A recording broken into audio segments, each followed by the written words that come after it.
14 फरवरी बसंत पंचमी के दिन चुपचाप गाय माता को खिला दें। यह एक छोटी सी चीज करोड़पति भी होंगे करोड़पति मिलेगी। सभी संकटों और कष्टों से मुक्ति, पूरे साल आपके घर में भरे रहेंगे अन्य धन्य के भंडार, या यूं कहें कि आपकी 7 पुश्तें तक करेगी रुपयों पैसों पर राज। माता लक्ष्मी के आशीर्वाद से आपकी 7 पीढ़ियों तक बैंक बैलेंस बढ़ता चला जाएगा। सभी दुख दर्द संकट कष्ट होंगे दूर और सुख आपके कदमों में आ जाएंगे। सुख आपके कदम चूमेगी यदि आप यह एक छोटी सी चीज गाय को खिला देते हैं। रोशन जिंदगी चैनल के माध्यम से आपको बता दें कि 14 फरवरी यानी बसंत पंचमी के दिन दोस्तों यकीन मानिए तत्काल गरीबी समाप्त हो जाएगी। आपके जीवन से गरीबी का नामो निशान खत्म हो जाएगा। गरीबी जड़ से दूर हो जाएगी हमेशा के लिए यदि आप एक छोटी सी चीज बसंत पंचमी के दिन गाय को खिला देते हैं।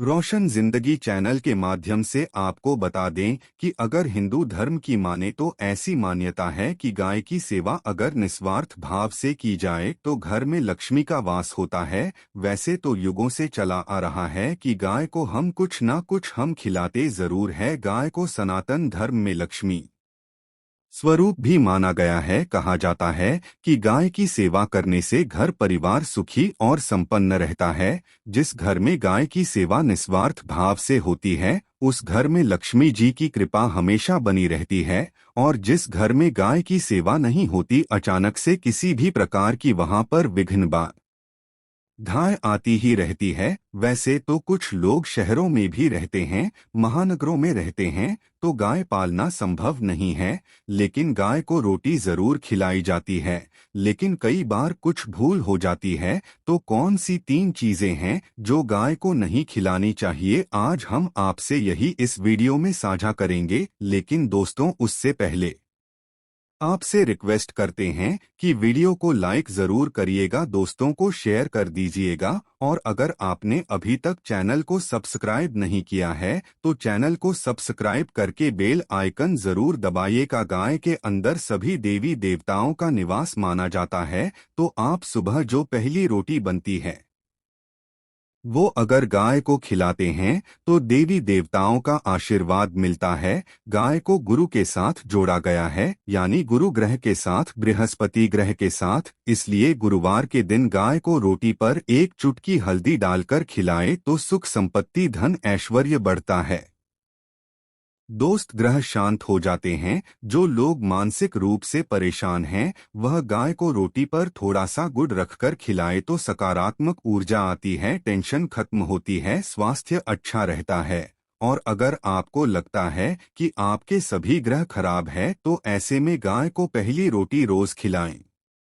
सभी ग्रह धीरे धीरे शुभ हो जाएंगे। कभी कभी जीवन में लंबे समय से कोई शुभ मंगल कार्य नहीं हो रहे होते, तब ऐसे में आप गाय को रोटी खिलाएं। गाय के मस्तक को छूकर अपनी मन्नत कहे, प्रणाम करें, पैर छुए तो आपकी मदद जरूर पूरी होगी। तो यह था गाय को आप क्या खिलाएं उसके बारे में, लेकिन गाय को क्या नहीं खिलाना चाहिए अब हम जानते हैं। रोटी तो हर कोई खिलाता है, गाय को रोटी बासी नहीं होनी चाहिए, यानी कि एक दिन पहले की जो रोटी बनी रहती है और आप दूसरे दिन खिला देते हैं, सुबह सुबह वह नहीं खिलाना चाहिए। कई बार आप रोटी बना लेते हैं और उस दिन गाय मिलती नहीं तो रोटी रखी रह जाती है, फिर वो अगले दिन गाय को खिलाने से गाय का अपमान माना जाता है, को रोटी बासी कहलाती है। इसीलिए गाय को एक दिन पहले की बची हुई रोटी नहीं खिलानी चाहिए। सड़ी गली चीजें, खराब चीजें गाय को मत खिलाइए, इससे घर में परेशानी आती है। अपनी आदत को बदलिए, अगर आप ऐसा करते हैं तो इससे घर में तकलीफ आती है। रोशन जिंदगी चैनल के माध्यम से आपको बता दें कि गाय को हरा चारा तो हर कोई खिलाता है। हरा चारा खिलाते समय एक बात का ध्यान रखें, गाय को सबसे ज्यादा पीपल का पत्ता लौंग खिलाते हैं, पर पीपल का पत्ता आप खुद से तोड़कर मत खिलाइए। दूसरी बात, आप घर में सब्जी लाते हैं तो साधा जाता है, तो अच्छी चीजें तोड़कर रख के बचा खुचा आप गाय को खिलाएं। आप जो देंगे वह गाय खा लेगी, लेकिन थोड़ी सी कुछ अच्छी चीजें मिलाकर गाय को खिला दीजिएगा तो ज्यादा फायदा होगा। गाय को दूध न कि पिलाना चाहिए। आप दही चावल खिला सकते हैं, लेकिन दूध ताज़ा हो या बचा हुआ भूलकर भी गाय को मत पिलाइए। तो 3 चीजें गाय को नहीं खिलानी है। एक तो बची कुची रोटी नहीं खिलानी है। कोई भी अनाज बच जाए उसे दूसरे दिन नहीं खिलाना है। जैसे चावल बच जाता है, रोटी बच जाती है, और आप अगर चारा खिलाते हैं उन्हें तो सड़ा गला मत खिलाइए। और अगर खिलाते कोई चीज तो उसके साथ कुछ अच्छी चीजें मिला लें। और दूध भी नहीं पिलाना है। ये चीजें बिल्कुल भी नहीं खिलाएं, नहीं तो घर में गरीबी आती है। माता लक्ष्मी आपके घर में वास करना छोड़ देती है। रोशन जिंदगी चैनल के माध्यम से आपको बता दें कि 84 लाख योनियों के सफर करके आत्मा अंतिम योनि के रूप में गांव का रूप धर दी है। गाय लाखों योनियों का वह पड़ाव है जहां आत्मा विश्राम करके आगे की यात्रा शुरू करती है। दोस्तों, गाय का कोई ऑप्शन नहीं होता। जिस भूभाग पर मकान बनाना हो वहां पर अगर आप 15 दिन के लिए गाय और बछड़ा बांध देते हैं तो वह जगह पवित्र हो जाती है। भूभाग से बहुत ही आसुरी शक्तियों का नाश हो जाता है, क्योंकि गाय में सकारात्मक ऊर्जा का भंडार माना गया है। गाय का मार्ग रोकना, अगर आप कहीं भी जा रहे हैं और गाय माता का मार्ग रोक दें तो यह बहुत ही शुभ माना जाता है। गाय और बछड़े का दर्शन एक साथ आपको हो जाए तो आप की सफलता का प्रतीक माना जाता है। अगर आपके घर के आसपास घूमती रहती है तो इसका मतलब है कि आपके घर से काफी सारे संकट दूर हो जाते हैं। अपने आप और समृद्धि पूर्वक जीवन आपको मिलता है। गाय के समीप आप अगर जाते हैं तो संक्रामक रोग, कफ, खांसी, सर्दी, जुकाम आदि का ग्रह जो अपने आप ही बिना दवाइयों के भी नाश हो जाता है। अगर आपको गाय अचानक से पूंछ मार देती है तो यह बहुत ही शुभ संकेत माना गया है। और काली चितकबरी गाय का ऐसा करना तो और भी ज्यादा शुभ माना गया है। पंचगव्य जो होते हैं वह कई रोगों में लाभदायक है। 5 कभी क्या क्या हुए। गाय के दूध, दही, घी, मूत्र और गोबर, इन सभी को शरीर की रोग निरोधक क्षमता को बढ़ाकर रोगों को दूर करने वाला माना गया है। ऐसा कोई रोग नहीं है जिसका इलाज पंचगव्य से नहीं किया जा सकता। दोस्तों, आज के समय में लोग गौ माता की पूजा करने के बाद उनका सही उपयोग करने के बजाय उनको काटकर, मारकर खाना ज्यादा पसंद करते हैं। बुरा लगेगा शायद, पर यह सच है दोस्तों। और गाय को रोटी देने से न केवल सुख समृद्धि की प्राप्ति होती है, वहीं बरकत भी होने लगती है। दोस्तों, आपको एक बार फिर से याद दिला दें कि आपको शास्त्रों पर आधारित और प्रामाणिक जानकारी मिलती है। इसलिए चैनल को सब्सक्राइब जरूर कर लें और वीडियो को लाइक शेयर भी जरूर कर दें। अगर आप गांव को पाल सके तो अच्छी बात है, लेकिन आज के मॉडर्न युग में जहां लोगों की शायद खुद के घर में रहने की जगह नहीं है, ऐसे में गौ को रखना थोड़ा कठिन और महंगा हो सकता है। ऐसे में आप गौ को रोटी दे, कम से कम रोटी दे करके आप सुख समृद्धि को प्राप्त कर सकते हैं। आपके घर में बरकत होने लगती है। हमारे बुजुर्ग हमेशा से कहते आए कि गाय को रोटी खिलानी चाहिए, लेकिन समय स्थिति के चलते गाय की सेवा हर कोई नहीं कर पाता। लेकिन कम से कम रोटी तो आप खिला सकते हैं। अगर रोटी भी नहीं खिला सकते, काफी सारी जो हमारे भाई बहन मलेशिया वगैरह में, लंदन वगैरह में बैठे हैं, उनको गाय नहीं मिलती है। वो पूछते हैं कि हम कैसे गौ सेवा करें। आप ऐसा कर सकते हैं, आप गांव के नाम के पैसे निकालते जाएं और फिर आप चाहे तो कभी इंडिया आए तो आप गौशाला में दान दे दें, या फिर आप चाहे तो वहीं पर किसी गरीब को गांव के नाम की रोटियां खिलाएं। किसी भी अनाथ आश्रम में चले जाइए, किसी वृद्ध आश्रम में चले जाइए, किसी भी दूसरे सफेद पशु को आप भोजन कराएं। यह भी आपके लिए बहुत अच्छा होने वाला है। कम से कम रोटी जरूर खिलाएं। हमारे देश में कई जगह देखा गया है और कई लोगों का प्रश्न आता है कि हम झूठी रोटी गाय को देते हैं, क्या यह सही है या गलत है।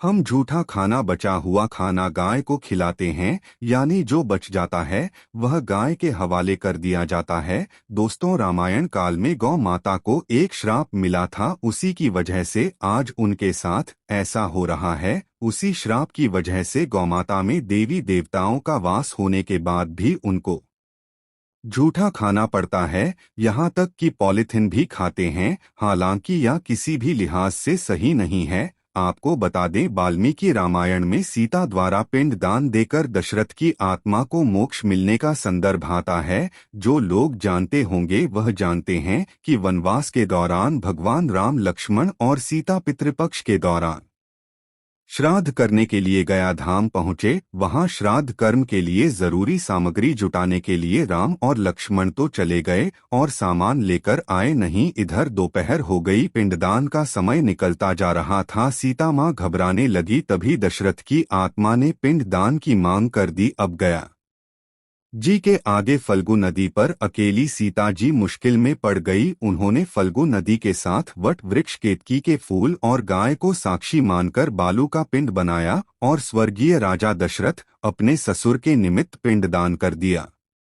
कि देर में भगवान राम और लक्ष्मण जब लौटे तो उन्होंने कहा कि समय निकल जाने के कारण मैंने पिंडदान कर दिया, बिना सामग्री के पिंडदान कैसे हो सकता है।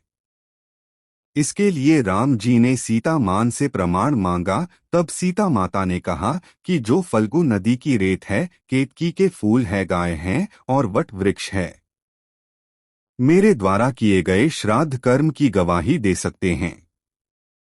इतने में फल्गु नदी, गाय और केतकी के फूल तीनों इस बात को मुकर गए। उन्होंने कहा, सीता मां झूठ बोल रही है, सिर्फ वटवृक्ष ने सही बात कही। तब सीता जी ने दशरथ का ध्यान करते हुए उनसे ही गवाही देने की प्रार्थना करें। दशरथ जी ने सीता मां की प्रार्थना को स्वीकार करके घोषणा की कि ऐन वक्त पर सीता ने मुझे पिंड दान कर दिया। इस पर राम आश्वस्त हुए, लेकिन तीनों गवाहों द्वारा झूठ बोलने पर सीता जी उनसे क्रोधित हो गई और उन्हें श्राप दिया। फल्गु नदी से कहा कि जा, तेरा नाम सिर्फ नदी रहेगा, लेकिन तुझमें पानी कभी नहीं रहेगा। इस कारण आज भी आप जानते होंगे, जो लोग जानते हैं, फल्गु नदी आज भी गया में सूखी ही रहती है। गाय को श्राप दिया कि तू पूज्य होकर भी लोगों का झूठा खाएगी, और केतकी के फूल को श्राप दिया कि तुझे पूजा में कभी नहीं चढ़ाया जाएगा। वट वृक्ष को सीता मां ने आशीर्वाद दिया कि उसे लंबी आयु की प्राप्ति होगी और दूसरों को छाया प्रदान करेगा, तथा पतिव्रता स्त्री तेरा स्मरण करके अपने पति की दीर्घायु की कामना करेंगी। यही कारण है कि गाय को आज भी झूठा खाना पड़ता है। केतकी के फूल को पूजा से निषिद्ध बताया गया है। फल्गु नदी के तट पर जल नहीं है। सीता कुंड में पानी के अभाव में सिर्फ बालू रेत में पिंडदान किया जाता है। रोशन जिंदगी चैनल के माध्यम से आपको बता दें कि दोस्तों, शास्त्रों के मुताबिक गौमाता में सारे देवी देवता निवास करते हैं। 33 कोटि देवी देवता पितर का निवास होता है। अगर आप भी किसी मंदिर में नहीं जा सकते, पूजा पाठ नहीं करते हैं, कहीं जाकर के ग्रह दोषों का उपाय नहीं कर सकते हैं, तो आपको गाय को एक रोटी जरूर खिलानी चाहिए। हमेशा कहते हैं, पहली रोटी गाय की अगर आप भी खिलाते हैं तो दुनिया के सारे सुखों को प्राप्त कर सकते हैं। आपने अक्सर ही सुना होगा कि रसोई में पहली रोटी जो भी बने गाय को दे देना नीचे चाहिए। हर रोज गाय को एक रोटी देने से आपके जीवन के सभी दुख दर्द दूर हो जाते हैं। खाना बनाते वक्त हमेशा पहली एक रोटी गाय की निकाल दें, इसके बाद ही परिवार के बाकी सदस्यों के लिए आपको रोटियां सीखनी चाहिए। कोशिश करनी चाहिए कि गाय की उस रोटी में थोड़ा सा हल्दी मिला दें, इससे गाय को रोटी खिलाने का अपार फल प्राप्त होता है। अगर गुरुवार का दिन हो तो लोई ले ली, सने हुए आरती की छोटी सी लोई बना लें और उसमें हल्दी मिलाकर गाय को आपको खिलाना चाहिए। आपके जीवन में शुभता आती है, वैभव आता है, धन संपत्ति का वास होता है। आप जो भी हासिल करना चाहते हैं जिंदगी में, तो आप देखेंगे कि तुरंत आपको मिनटों में वह हासिल होता है। इसी तरह से आपको एक नमक का उपाय बताते हैं।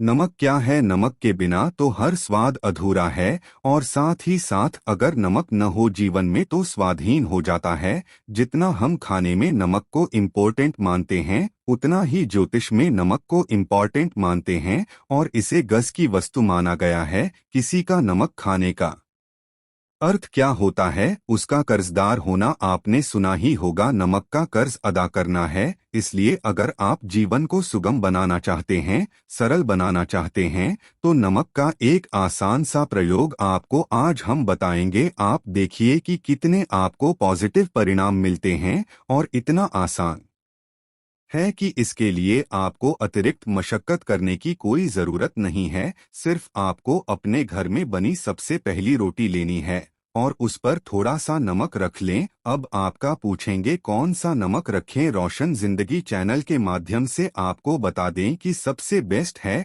आप सादा नमक, ढीली वाला नमक, सस्ता नमक जो भी है वह रखें। काला नमक नहीं रखना है, आपको सफ़ेद नमक रखना है तो नमक रख लें। और फिर इस रोटी को किसी कपिला गाय को आपको दे देनी है। कपिला गाय यानी सफेद रंग की गाय को आपको खिला देना है। अगर आपको कपिला यानी सफेद गाय नहीं मिलती है तो आप यह रोटी किसी भी गाय को खिला दें, मगर यदि आपको कोई ऐसी गाय दिख जाए तो आप सबसे पहले सफेद गाय को ही खिलाना प्रेफर करें। आपको बता दें दोस्तों, ये उपाय आपकी हर समस्या को जड़ से दूर कर देता है। चाहे आपके घर में कोई बड़ी कला है हो, कोई पारिवारिक वाद विवाद हो, इस उपाय को करके आपके घर में सुख का वास होने लगता है। जो भी धन की कमी हो, बच्चों की पढ़ाई हो, करियर में सफलता हो, सभी मुश्किलें आपके जीवन की दूर होने लगती है। लेकिन गाय को रोटी देते वक्त मन में ऐसा कोई भावना लगाकर रखें कि हम रोटी खिलाते हैं या फिर हम बहुत बड़े दानी हैं। अन्यथा इस स्थिति में पुण्य फल की प्राप्ति होना संशय वाली स्थिति देता है। गाय को रोटी खिलाने से नियम से बरकत के अलावा आप देखेंगे धन संपत्ति में दिनों दिन बढ़ोतरी होने लगती है और आपके घर के ग्रह दोषों से आपको मुक्ति मिलती है।